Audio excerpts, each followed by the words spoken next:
What's up, what's up, what's up? It's the Queen of Flavors, and I'm going to show you how to make meatball stuffed shells. Here's a slide I created just to give you an idea of the exact ingredients I use for the meatballs.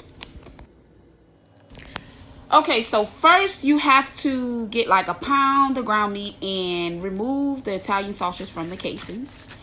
Mix it all together so that it's even before you put any other type of ingredient in the mixture.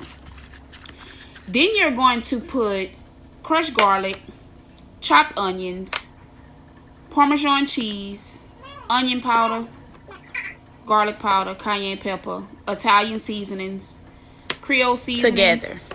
Then you're going to add some meat sauce. Yes, I put meat sauce and it gives it extra flavor.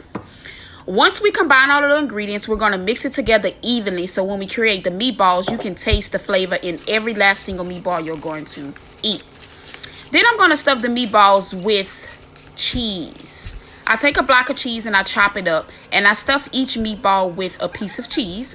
And then I'm going to bake them before I put them in the shells.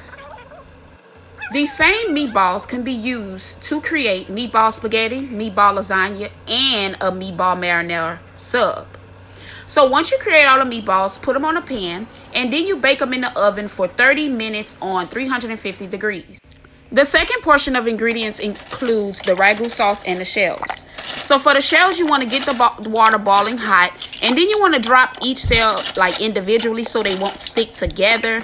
I promise you, you will have a big mess, and you will have to ball shells all over again if you just pour them all in at once, because sometimes they're kind of stuck together. So just drop them in one at a time.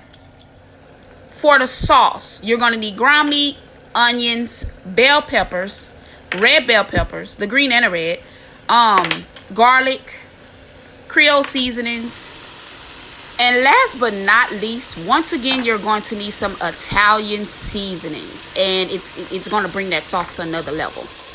Brown everything in the pot and drain the grease out before you add the sauce. Add the ragu sauce to the mixture, and then you simmer. Also add some sugar. It's going to give it another depth of taste.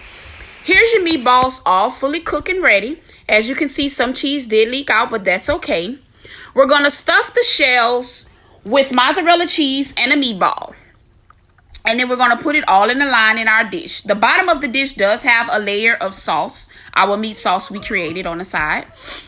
Then we're going to put chunks of cheddar cheese between all the cracks of our shells. That way it'll melt down and just ooze in there. Then we're going to add a layer of mozzarella cheese. Yes, it's going to be so like, oof, bouncy back and forth. Here's our meat sauce again. We're going to add the meat sauce to all the cracks of this dish. The meat sauce is going to like soak in the meatball. It's going to soak in the cheese. It's going to also soak into the shells. Kind of like a lasagna, you know. Then layer your dish with some fresh parsley. That fresh parsley going to give it that bump, that umph. Then we're going to put some Colby Jack and cheddar cheese. And you better spread that cheese. Spread that cheese like your life depended on it. From front to back, side to side, all around and all in the cracks. Make sure you put that cheese everywhere, because we need it to be cheesy. Then we're going to add our last layer, which is some more fresh parsley. And that's just to make it look pretty. I love pretty food. We eat with our eyes first. This is how your dish should look. You see? Beautiful. Then we're going to bake in the oven at 400 degrees for 35 minutes. Look at that. Look at that. Look at that. Choo! Booyah! It's time to eat now. Do me a favor and subscribe to my channel for more unique ideas. I have so many different ways to stuff these shells, you can just imagine. And here's the finished product. Top it with a little bit of Parmesan cheese and fresh parsley. And you can eat now. Thanks for watching. Queen of Flavors.